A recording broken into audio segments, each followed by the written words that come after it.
Again, please turn your Bible to the book of Exodus chapter 20, verse 16. You shall not give false testimony against your neighbor. Let us pray. God, dear God, pasalamat kami sa siningat daw sa bagong kagayanan ngayon hatag mo sa amon ang makapatayon sa pagtuon sa imong mahul. I-grant sa amon ang wisdom nga maintindihan namon ang imong mensahe sa siningaaga nga maghatag sa amon sa matahong nga sa amon pagkabuhi. I-bless din mo utod nga nagahulat sa imong mensahe pagi sa gahom sa ngalan ni Jesus Christ. Kamay.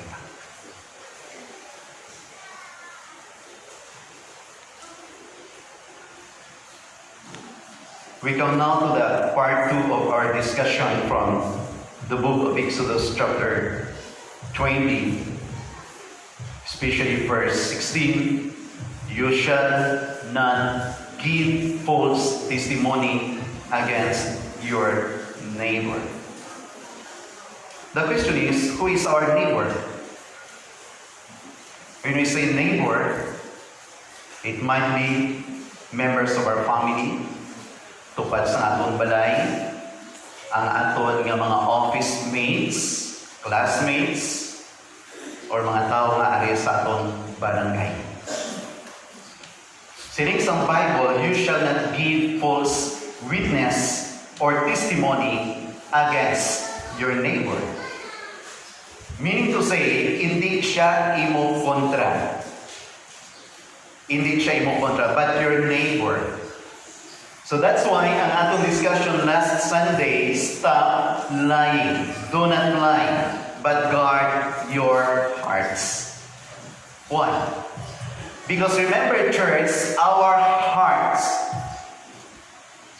is the megaphone of our tongue is the megaphone of our hearts. So do not lie, guard your tongue.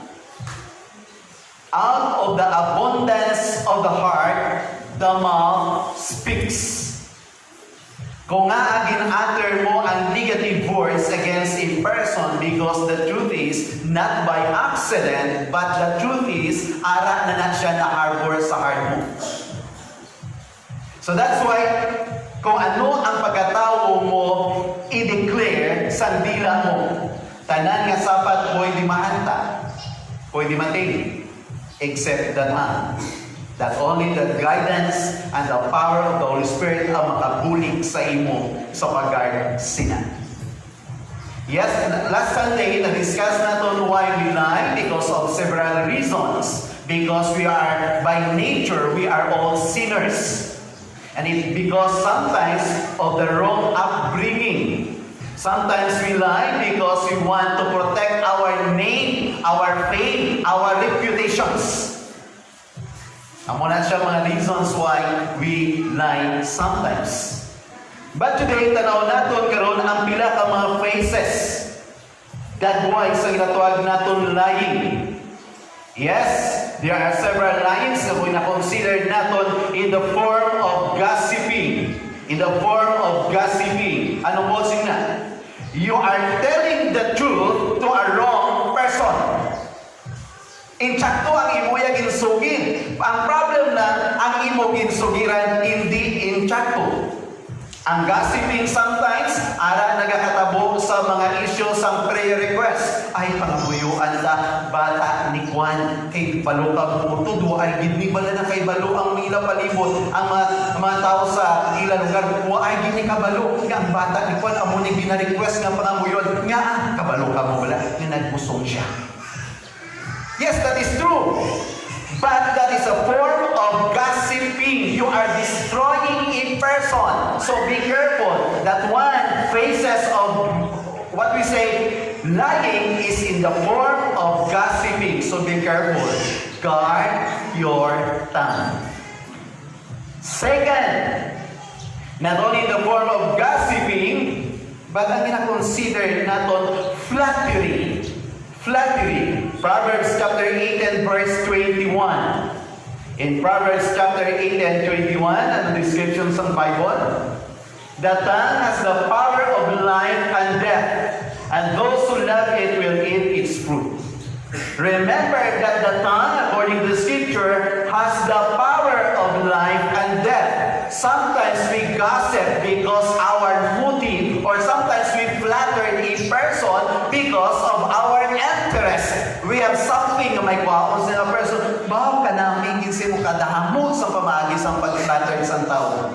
So be careful kita, because the Bible says, according to King Solomon, the tongue of man has power of life and the power ng ginatawag natin kamatay. How many people sa ngagin pang sintensyan kamatayon or ara sa prisuan nga mga inosente? How many people nga guilty of sin but still libre sila? Because of the power of the tongue. May mga tao maperti ka convincing kumagambal, tanawon mo ang itsura nito, to, hindi man ka naya-naya, pero magambal, makonvince ikaw. That's why yung mga tao nga nagkakadalasan na nga sila, budol-budol. No? Ang ilang mga bag na may ulod nga kwarta, ng cellphone na hatag, sa baylo nga ginhatag sa ila ang mga plastic na wala man sa punong. So that's why ang muling mga faces, dagway sa ginatawag naton lying. Another one is the word slandering. The word slandering. So Proverbs, Psalms 140, verse 11. Anong declaration sa Psalms? Or Proverbs Psalm 111? Or no? Psalm 140, verse 11. Okay? Rescue me, O Lord. Okay. Let slanderers not be established in the land. May disaster hand down men of violence. So, ini ang mga slanderer, ang ila sinikatuyuan is giving information that is not fair. In other words, their purpose is to destroy a person. The dignity, the reputation of a person. Take note, the moment we lie against a person, we are destroying their testimony, we are destroying their dignity, their reputation, that it is hard for them to restore. That's why be careful, sinisang Bible, do not give false testimony against not your enemy, but not against your neighbor. That's why ang Bible nagapahanungdom sa atong tanan. Another form of lying is in the form of unbelieving. In the form of unbelieving. 1 John chapter 2, 22 to 24. In 1 John chapter 2, 22 to 24, ang description diri, in the form of unbelieving. Who is the liar? It is the man who denies that Jesus is the Christ. Many people, many preachers, many churches nowadays, they don't believe that Jesus is the Messiah. They don't believe that Jesus is the Christ. They deny that Jesus is God. So in the form of unbelieving, ang tao, since the Bible, he is a liar. Because such a man is the Antichrist. He denies the Father and the Son. No one who denies the Son as the Father, whoever acknowledges the Son as the Father also, so that what you have heard from the beginning remains in you. If it does, you will also remain in the Son and in the Father. In other words, the form and other phases of lying is in the form of unbelieving. Another one, in Ephesians chapter 4, verse 29. Another basis of lying is in the form of destructive words. In the form of destructive words. Okay? The book of Ephesians chapter 4. Ephesians 4:29. Do not let any unwholesome talk come out of your mouth, but only what is helpful for building others up according to their needs, that it may benefit those who listen. Last Sunday, na-discuss natin that an average person the words of an average person a day. 18,000 words with equivalent to one book a day nga may damol siya 540 pages. In other words, in an average person nga magambal siya for 1 year is equivalent sa madamong ng mga libro nga makumpile niya ang 66 books a year. So in other words, in the lifespan of 70 years sa isang average person, in 70 years, kinagahapoy ini nga tao, from age 5 to 70 years, according to the statistics, 13 years sa sina nga tao, non-stop talking 24 hours a day in 13 years. Kag ila gintunan nga ina nga person within 13 years non-stop talking nga nabuhi 70 years, maka-print out ang iya tinaga 1,236 books. That is a library. The question is, in 1,236 books, how many books ang makumpile nga tanan from introduction to conclusion bilotek? That's why, let's go back now in the Bible. Matthew chapter 12 verse 36 according to Jesus Christ, and be very careful because the topic says, guard your tongue. But I tell you that men will have to give account on the day of judgment for every careless word they have spoken. Imagine, church, hindi ka man pala istorya, how much more ini mga tao nga ang obra kata lang sa aga tugtog sa hapon. Wala obra kundi paglibak sa naila kakilala. Ang mga ganing natunaan naton nga ang balatian nga eksima makangilitis sa mata sa iban. Pero ang eksima nga nagatubog sa kamot, mapahiran lang sa ointment, maayo na. Pero ang gossipers, kagonsokot sila, nga ginakonsider sa Bible abomination against God, bisan pila pa ka-caltex, pila pa ka-mobile, pila pa ka-galon, nga ointment, hindi ina mag-ayo ang ilang mga bata. So that's why be very careful, because Jesus Christ said, nga may mga bagay nga dapat naton tulugon. Because a lie is any intention to deceive. Any intention to deceive. How about in Proverbs chapter 25 verse 18? In Proverbs chapter 25 verse 18, ipakita that a man who bears false witness is like a club, is like a sword, is like a sharp arrow in the man who gives false testimony against his neighbor. Church, take note. Kung naghahatag ka sa binuting ng mga bagay, sininig King Solomon, your words, your mouth, your personality, just like a club, palakon, a sword, and a sharp arrow. So that's the reason why ngayon nga bagay ginatunaan ta that 9th commandment, you shall not give false testimony. This is very crucial. Why? This kind of commandment is the most violated one. Amo ni siya permigya na nagkakatabo in the offices, in school, sa sulod sang balay, no? Anong nagkakatabo sa mga manukutan, sa may nagapangita, pagpanuktok, sining sang tatay, kag nanay, nga singga na siya, nga nagkakatulong ako. Singga na siya, no? Kalamong na. So, the son confronta sang bata, ay, child, sorry kid, nagambal si nanay, nagkakatulong siya kulong. Nagkakatulong siya kulong.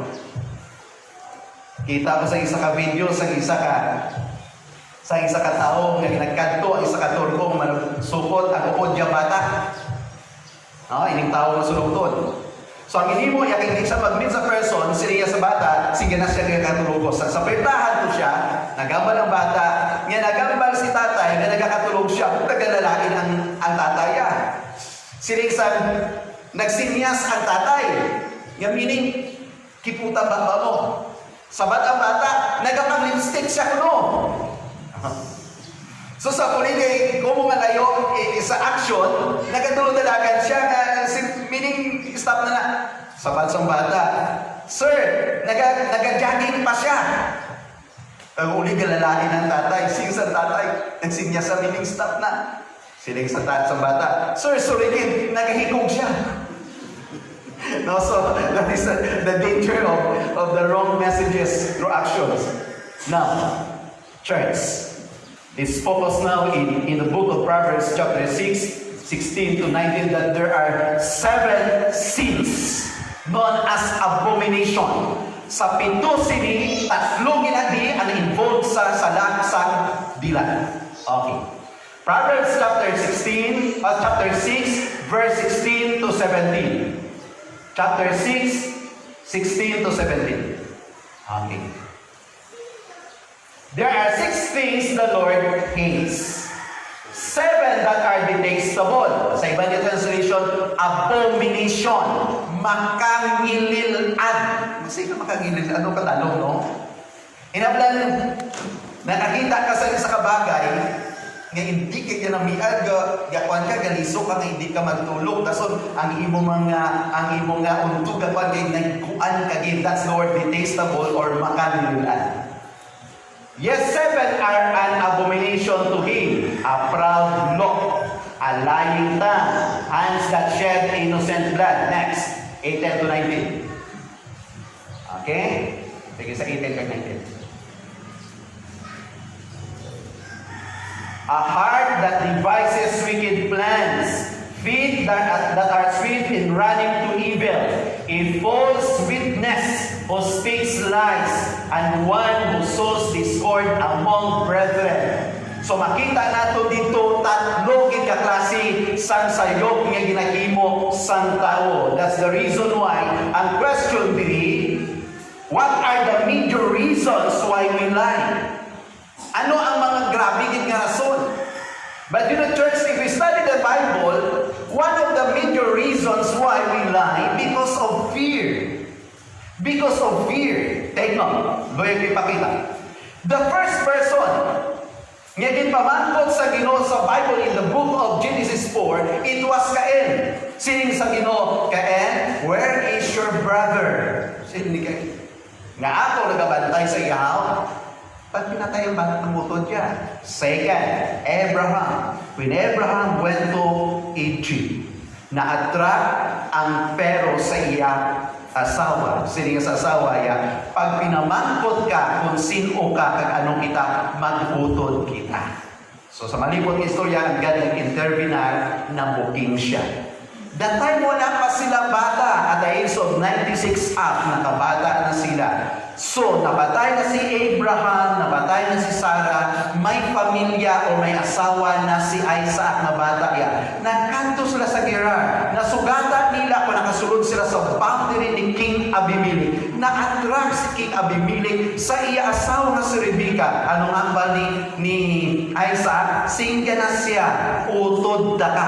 Because sina napagbinutig, nagdala sa pagpakamalakot sa lugar ni King Abimelech. Nabuking siya, inaigan siya sa hari. Okay. Nagtawo ang duwaya nga bata. Tanawan yung transition from lolo, pakadto sa kay Isaac. Pakadto karon sa duwaya nga bata, kay Esau ka kay Jacob. Si Jacob nagbutig para mangkuha iya sa tataya ang blessing. Did you remember sa istorya? Okay, nakuha ang blessing na ata kay Jacob paagis kabutigan. Sa kay Jacob, may 12 siya kabata. Ang yabata na si Joseph, gindagdag sa buhok, ginpaligya, para na masugiran siya sa kabutigan. Bata iya, nagatuk-atuk sang panaptol sang Isaya kabata, kay Joseph na babayo, kaginbasa sang dubog, sang kanding. Kagipakita, that is lying, that is deception. Ano mensahe diri? Lying is very contagious. It is very dangerous. It will distract the family or destroy the family. Yes, church, may mga bagay na dumdumon lagid. Nga abi naton simple lang, but take note, the effect is very brutal nga nagakatabot sa pamilya. Why? Because kung nga anong ginahimo sa tatay, kag nanay witness ang kabataan, kung wala ka nagasugid sa matuod, ang resulta, ang mga kabataan nagasunod man. Because many times, lula, lulo, nanay, tatay, ginariwardan ta kung magbinuti kabataan ka. May magpangita, sigana siya ngaway ko di, may ginatan mo, but the truth, arak ka sa di mo balay. Pagkakat sa nagpangita, ginatrit pang bata nga mamahaw sa charity. Because sometimes even lying, we give them rewards. So reason why? Because of fear. Fear of being found out. Fear of the consequences of doing something wrong. Fear of being accepted or disliked. And the fear of suffering and consequences. So that's why church, may mga bagay diri makita naton kag dumdumo naton that in 1922-21 na-develop or na-inventuhan ang lie detector test. 1921. Kaya ano ang ila conclusion nga na-found out nila diri, ang musinga tinaga, that human heart are basically dishonest. Na-develop 1921 ang lie detector. Kaya sa naka-invento ang conclusion niya that human heart basically dishonest. 1921, but before sina, thousands of years, ano nga ba ni Jeremiah 17 verse 9? In Jeremiah 17 verse 9, that the heart is deceitful above all things. The heart is deceitful.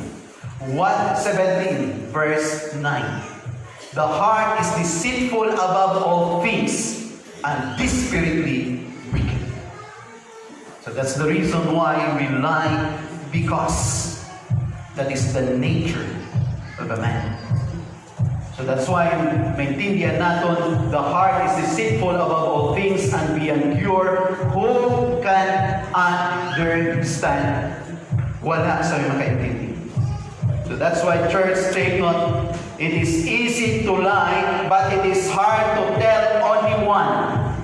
Matuod na. Because one lie will lead to other lies.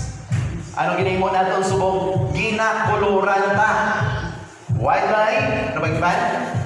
Black lie, dipindi ko ang mga color na gusto mo. May color man kag sa wala, the moment nga magbinotik kita. Ano nga balik Jesus Christ, John chapter 8 verse 44? Ara din nga balik Christ. The moment nga nagabuti kita, sining San John, you belong to your father the devil.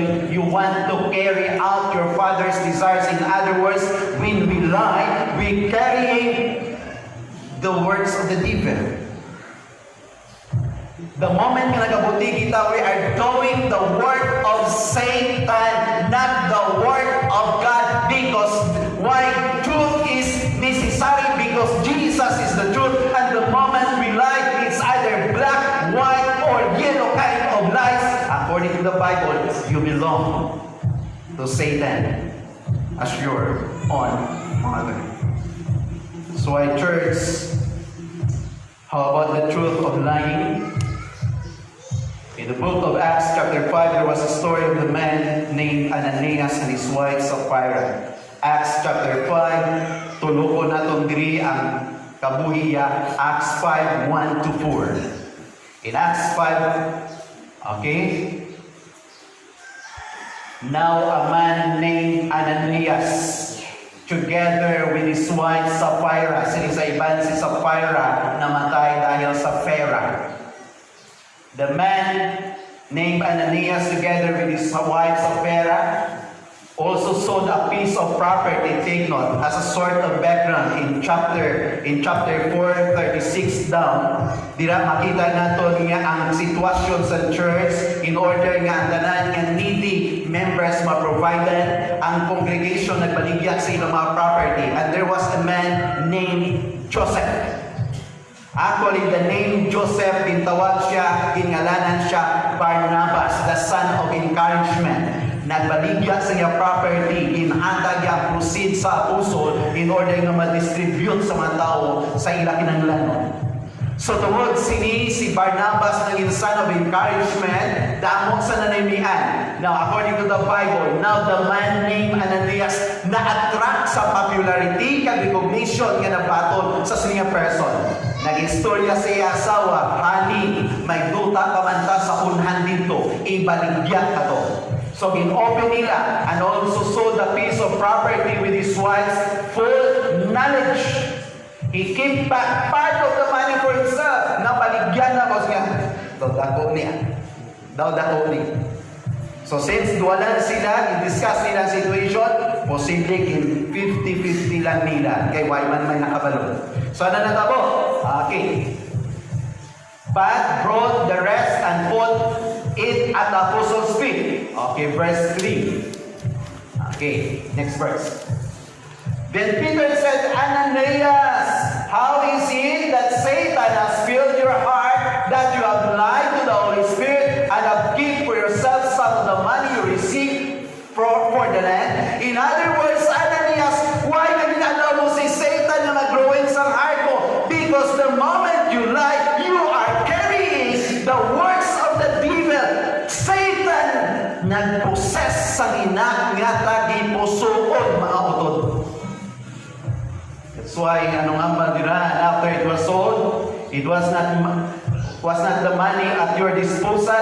What made you think of doing such thing? You have not lied to men, but to God. In other words, ang tanan nga gamutigan nga ginahambal sa isa ka tawo, ginahambal kay naghimo mo na hindi patok sa pareho mo, kundi patok sa Dios. That's why anong application nga ma-learn natin from this couple? Sometimes we lie to promote our own interest. We lie to magduyan kag i-promote ang aton nga interest. Second, we lie to impress people. Uy, grabe si Kwan. Dahuta ako ginang i-offering. Ay, si Kwan, grabe paghatag ka sa simbahan. But only God knows what is in your hearts. At Diyos na yung kabalo. Kung may mga bagay na hinahimo ikaw, himoa sa Ginoo, not to impress other people. Why? Because Ananias wanted to impress people that he was a generous man. He was a generous man. Kay church, dumdumon naton kada isa sa aton biktima nga ginahimo naton. That's the reason why we lie to God. We lie to God. According to the book of Proverbs chapter 12, verse 22, ano nga ba sa Proverbs 12:22? The Lord detests lying lips, but He delights in the men who are truthful. He delights in the men who are truthful. Yes, one reason we lie is to make ourselves look better in comparison. And there was a story in the Old Testament in Exodus chapter 32, verse 4 and verse 24. Exodus 32, tanaw-tanig niya portion na. Chapter 32, verse 4, He took what they handed him and made it into an idol cast in the shape of a cow. Fashioning it with a tool, they said, "These are your gods of Israel who brought you up out of Egypt." Take them. Nagadiman sila sa Diyos. Si Aaron na-compromise. In gather-yata na yung mga jewelries, all golds niya na plunder nila dito sa Egypt. Kagindihon. How about in verse 24? Verse 24, 30 to 24. So I told them, whoever has any gold, jewelry, take it off. Then they gave me the gold, and I threw it in the fire, and came out this cup. Ano po siningon? Nag-design siya, nag-imo siya sa murnuhan, in-plaster yato, inatanan. San nagpigar-pigar siya, anti-sina, anong declaration niya, O Israel, this is your God who brought you out from Egypt. Sa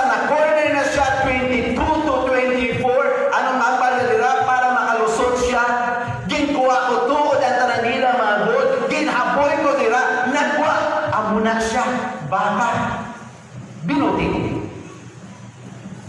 Why? Because siya nag-gimo sa burnuan, siya nag-design, pero hindi siya mag-ako. Yung ginaboy ko man lang ito. No? Whoever has any gold jewelry, take it off. Then they gave it to me, the gold, then I threw it. Ginaboy ko ito. Nagwa, baka, binuti. Siya ito yan nag-gimo. So church, take note. What is the worst kind of lying? When God said do not lie, what is the worst kind of lying?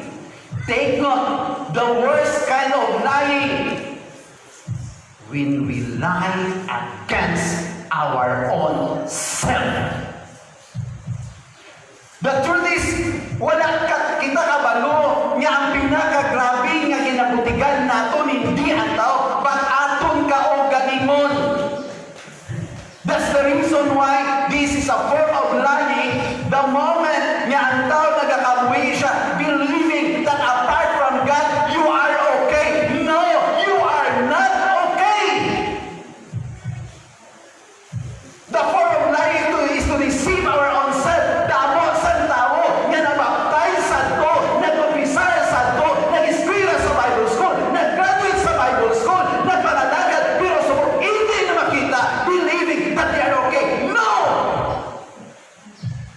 Damo sa mga bagay sa kabuhi natin, nga mapatiron ta, kapalingon ta, nga kung hindi ko magsimba sa Diyos, I am okay. No! You are not okay.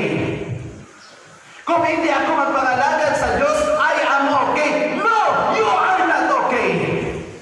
Because ang kabuhi nga wala sa presensya sa Diyos, kag wala nagapangalagad sa Diyos, you are not okay. That is a self-deception.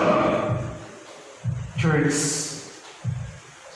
Jesus Christ said in the book of John 15 that apart from me, you are nothing.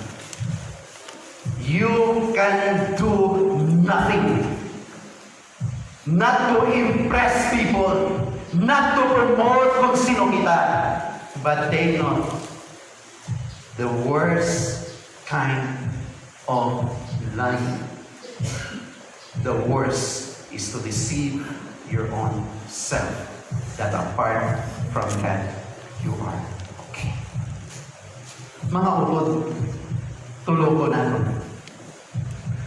Every time madumduman ta ang law of God, the first thing that comes out to our minds, it is good, it is for our protection, it is the rule nga ginserve nga magagayad sa amin. The law of God is holy. The law of God is perfect. And God's intention sa life natin nga magkabuhi kita just to please Him and to honor Him. That's the reason why dumduman. God gave us this law. Do not lie.